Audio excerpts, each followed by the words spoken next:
Tiger हिल पर हमारी team को सबसे पहले हमला करना था। हाइट ज्यादा थी तो दुश्मन दूर से दूर देख सकता था, दूर से दूर मार सकता था। तो इसलिए हमने समय का सदुपयोग किया। हमने रात का समय चुना ताकि वो हमारी मूवमेंट को ना देख सके और हम उनके नजदीक से नजदीक पहुंच जाए।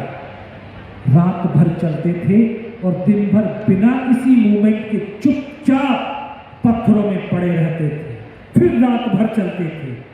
इस तरह से 2 रात और 1 दिन उस -20 डिग्री टेम्परेचर में, जितनी देर अभी आपसे बात करते होंगे ना, इतनी देर अगर कमरे से बाहर खड़े हो जाओ तो चेहरे की स्किन फट जाती थी और खून टपकना शुरू हो जाता था।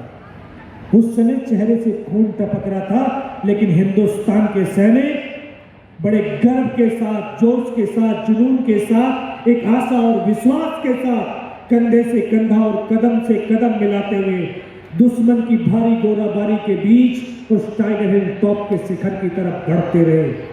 और तीसरी रात का वो मंजर आज ही मेरी आंखों के सामने ऐसे दरसता है, शायद कल की ही कोई बात है। मुझे याद है सुबह का वक्त था, होने ही वाला था। बिल्कुल 90 डिग्री की चट्टान जिस पर चढ़ना असंभव था, हमने रस्सियों के सहारे चढ़ना शुरू किया। दुश्मन ने फायर खोल दिया, हमारा रास्ता कटा दिया। केवल और केवल हम 7 जवान ऊपर पहुंच पाए। ऊपर चढ़े तो 7-8 मीटर का बिल्कुल प्लेन स्पेस, सामने दुश्मन के फिर बंकर। 7 जवानों ने पलक झपक के आगामी को फायरिंग किया और उसमें बैठे हुए तमाम पाकिस्तानी सैनिकों को पल भर के अंदर मौत के घाट उतार दिया।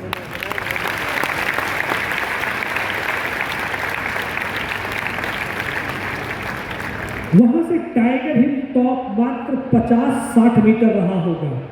टॉप पर तो उनकी एक कंपनी का डिप्लॉयमेंट, एक कंपनी के स्टैंड 150 और हम केवल 7। लेकिन हिम्मत नहीं हारी, लड़ते रहे और लड़ते लड़ते वो पल, वो समय, वो परिस्थिति भी आई कि एक कदम आगे रखते हैं तब भी हेड शूट है और एक कदम पीछे रखते हैं तब भी हेड शूट है। मरना सुनिश्चित हो गया था। लेकिन मैं नमन करता हूं इस देश की माओं को जो अपने बेटे और बेटियों को संस्कार स्वरूप कहती हैं कि सीने का दूध पिलाया है, सीने पर गोली खाना, कभी पीठ पर गोली मत खाना।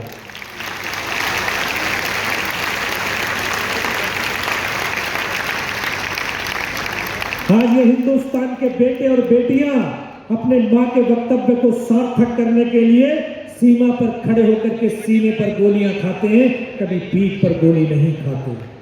मेरे नौजवान साथियों, कभी भविष्य में किसी सैनिक का पार्थिव शरीर देखने का सौभाग्य मिले तो उसके कफन तिरंगे को हटा करके देखना, उसके सीने पर गोलियों के निशान मिलेंगे, आपको पीठ पर एक भी निशान मिलने वाला नहीं है। और ये कितने तो समझदार हैं कि जो इस धरती पर पैदा हुआ उसकी मृत्यु निश्चित है, मरना निश्चित है, लेकिन मरेंगे तो शेरों की तरह, सिंगरियों की तरह लड़ करके मरेंगे। इस सोच के साथ लड़ते रहे। 5 घंटे हो गए लड़ते लड़ते, कोई सपोर्ट नहीं थी। और आज तक आपने जो सीन, जो दृश्य फिल्मों के अंदर देखे हैं ना कि गर्दनें कटती हैं और धड़ चलते हैं, मैंने उन पलों को जिया है। मुझे वो पल आज भी याद है कि जब मैं सर से लेकर के पैर तक लहू लुहान था, नाक से खून की धार बह रही थी। मेरा साथी मुझे फर्स्ट एड करने के लिए अपनी फील्ड पट्टी की पॉलिथीन फाड़ने, उसका हाथ यहाँ तक जाता है, यहाँ पे उसको गोली लगती है, इधर से पूरा सर निकल करके बाहर हो जाता है। मैं उनका हाथ पकड़ता हूँ, सर क्या हुआ, लेकिन एक शब्द तक नहीं बोल पाते। मेरी बगल में मेरा ट्रेनिंग का साथी बैठा था, मेरा रूममेट था। मैं उसको मैं बोला, अनंतराम, सर को तो गोली लगी है। और उसके मुख से आखिरी शब्द क्या, और उसको सीने में गोलियां लगती हैं, यहाँ से फेफड़ों के खून की फुहारें छूट के मेरे कोट में उतर के लौट जाता है। एक साथी हेल्प के लिए आगे बढ़ता है, वहीं पर दुश्मन की आर्टिलरी का बम गिरता है, उसकी यहाँ से गर्दन कट करके जमीन पर गिरती है। जब शरीर के अंग कट करके जमीन पर किस तरह से वो तड़पते हैं, किस तरह से उछलते हैं, उस शब्दों में बयान है। और साथी आगे बढ़ा, फिर एक और बम गिरता, उसके दोनों हाथ दोनों पैर कट करके जमीन पर गिर जाते हैं। इस तरह से एक एक करके मेरे तमाम साथी शहीद हो गए और मैं भी शायद उनकी तरफ से मर चुका था। उनका एक कमांडर था, उसने बोला इनको रिचेक तो करो, इनमें से कोई जिंदा तो नहीं है। आकर के गोलियां मारने लगे तो मैं देख रहा हूं कि जब हमारे शरीर के अंदर गोलियां मारते थे तो बॉडियां ऐसे उछलती थी ऊपर की तरफ। इसने सामने वाले को मारा, उसकी बॉडी उछली बगल वाले को। मैं भी इस तरह से पड़ा हुआ था। उसने फर्स्ट में यहाँ पे गोलियां मारी, फिर पैर में गोली मारी और उस गोली की पीड़ा को चुपचाप पड़ा सहता रहा।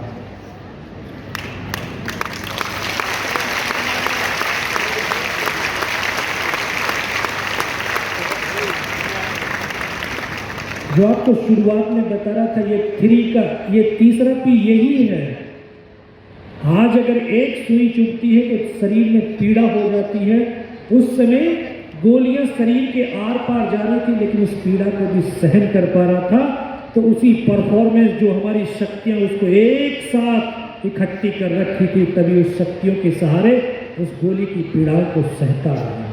उनको यकीन हो गया कि इनमें से कोई जिंदा नहीं है। उन्होंने बूट की ठोकरें मारनी शुरू करी, उन्होंने पत्थर मारने शुरू करे, उन्होंने गालियां देनी शुरू करी। ये अमानवीय क्रूरताओं का तांडव बहुत देर तक चला।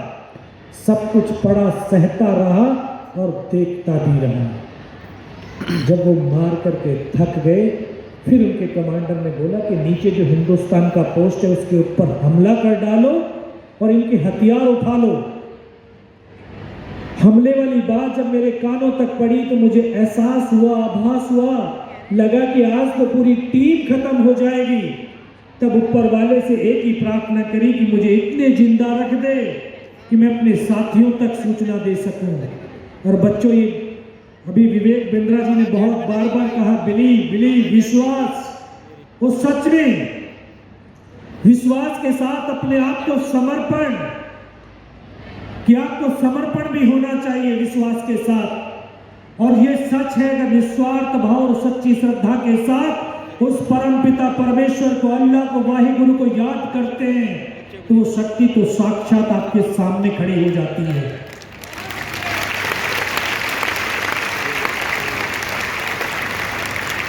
और ये प्रमाण आज आपको मैं देने वाला हूं। मैं कोई लिखा हुआ और पढ़ा हुआ नहीं, अपने आप महसूस किया हुआ, दिखाई दी हुई बात आपको कहने जा रहा है। उन्होंने दोबारा से गोलियां मारने लगी, हथियार उठाने लगे। जब वो नजदीक आए तब एहसास लगा कि अब तो मुश्किल है, लेकिन फिर मन और मस्तिष्क के अंदर विश्वास पैदा किया कि अगर इसने सर और सीने में गोली नहीं मारी, चाहे मेरा हाथ पैर दोनों ही काट करके क्यों ना ले जाए, मैं मरूंगा नहीं, जिंदा रहूंगा। और उसी विश्वास की बदौलत आज आपके सामने खड़ा है।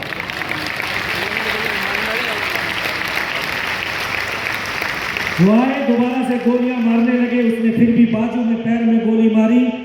2 कदम आगे गया, वापस मुड़ा, इन आंखों से देख भी रहा है। वापस मुड़ करके उसने राइफल मेरे सीने की तरफ करी। तब मुझे लगा यार अब नहीं बचूंगा। लेकिन कहते हैं जाको राखे साइयां मार सके ना को। और इस देश को भारत माँ बोलते हैं, ऐसे नहीं बोलते। ये कंकर और मिट्टी वाली जमीन नहीं है, ये सजीव है। माँ बाप के अपने बेटों की वीरता, शौर्य, पराक्रम और बलिदान को कभी दफन होने ही नहीं देती।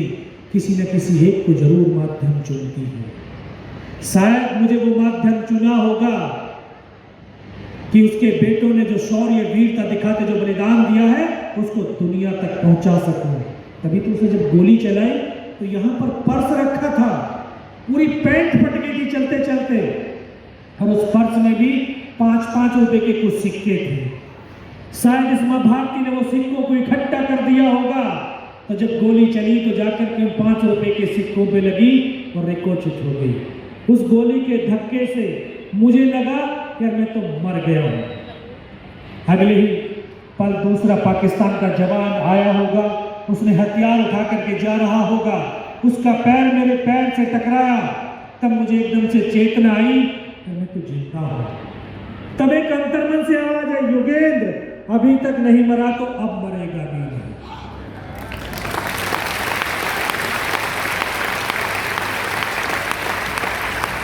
मेरे पास एक हैंड ग्रेनेड बचा हुआ था, मैंने अपने धीरे से हैंड ग्रेनेड निकाला, उसकी इस तरह से फायर किया, तो जो हथियार उठा करके पाकिस्तान का जवान जा रहा था, उसके कोट में जो हुड लगा हुआ था, हुड के अंदर वो ग्रेनेड गिरा, और जब तक वो ग्रेनेड को निकाल पाता ग्रेनेड फट गया, उसका यहां से पूरा सर उड़ा और वो हमारे ऊपर आकर के इस तरह से गिर गया।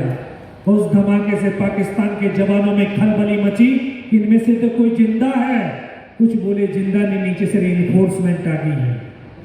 बस वही एक मौका था मेरे पास, मैंने दोनों हाथों से उसकी राइफल को उठाने की चेष्टा करी, लेकिन इस हाथ की हड्डी निकल के पूरी बाहर की सिर्फ कंधा कंधा हिला। एक हाथ से राइफल उठाई और इस हाथ से ऐसे पलटा खाया और वहां से इस तरह से फायरिंग किया, 4-5 पाकिस्तानियों को पल भर में मौत के घाट उतार दिया।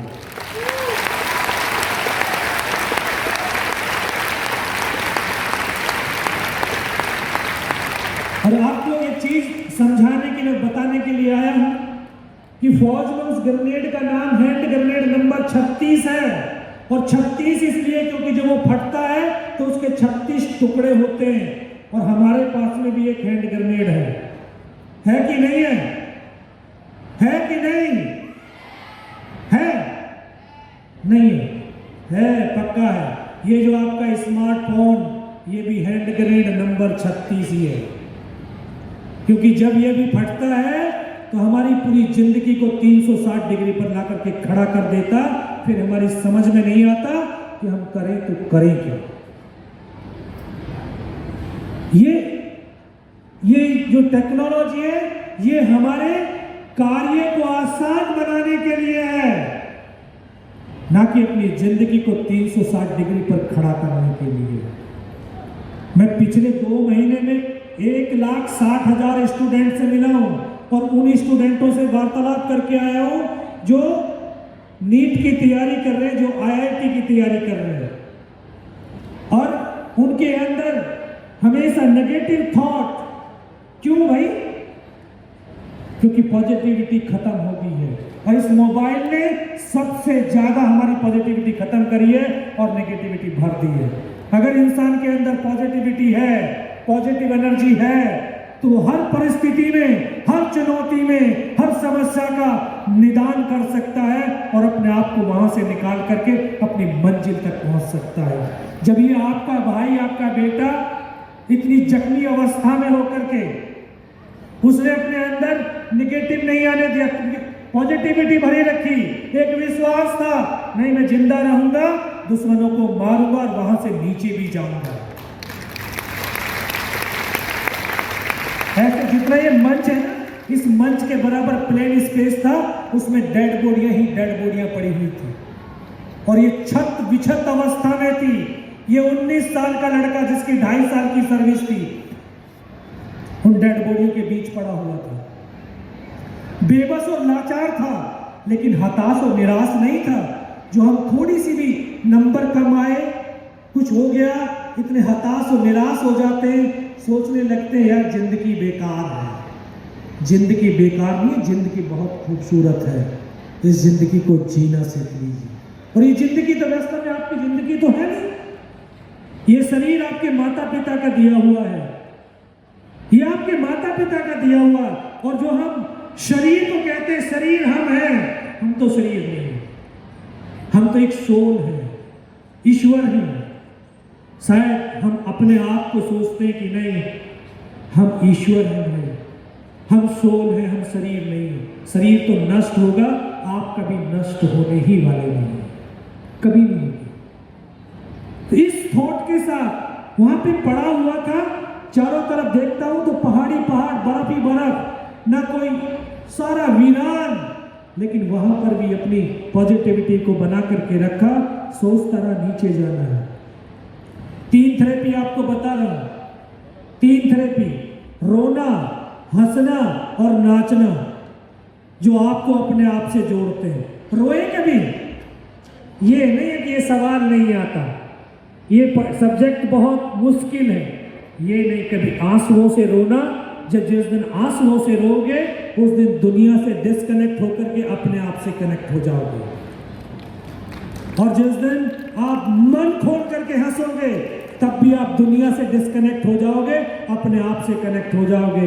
और कभी मन से खुशी के साथ में नाच करके देखना, तब भी आप अपने आप से कनेक्ट होगे। और जिस दिन आप अपने आप से कनेक्ट होगे, इतना लाइटली फील करोगे, इतने हल्के फील करोगे कि आपको लगेगा कि यार ऊर्जा ही ऊर्जा होगी।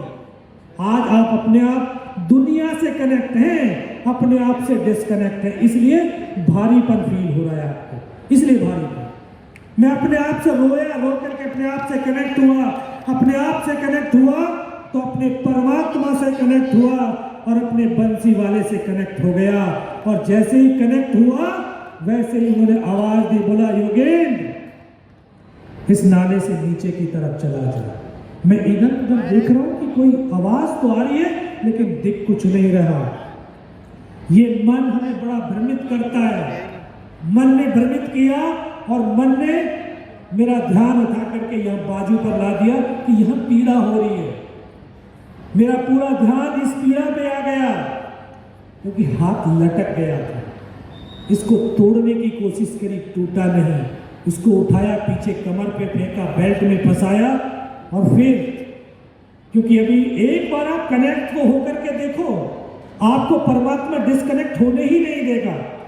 वैसे तुरंत उसने बोला दोबारा से, योगेंद्र बेटे इस नाले से नीचे की तरफ चला जाए। 500 मीटर उस टाइगर हिल टॉप पर पत्थरों में लुढ़कते हुए नीचे आया, फिर अपने साथियों को इन्फॉर्म किया। उसी इंफॉर्मेशन के आधार के ऊपर उस टाइगर हिल टॉप के ऊपर अगले दिन विजय पताका फहरा दिया।